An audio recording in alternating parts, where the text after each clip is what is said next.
Rayhon kutilmaganda katta yangilikni e'lon qildi. Assalomu alaykum hurmatli kuzatuvchilar.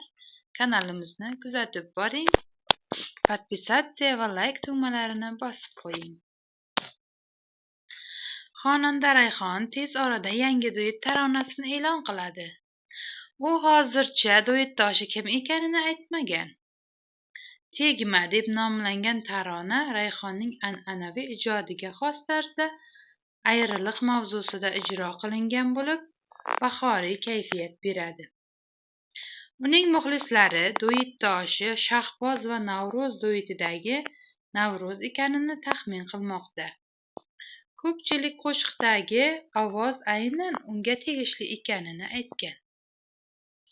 Xonanda tarona qaysi sanada e'lon qilishini aniq aytmagan. U premyeragacha muxlislar uchun kichik kartalarni birin-ketin ochishini aytib o'tgan. Sizchi, siz nima deb o'ylaysiz? Kommentariyada fikringizni qoldiring.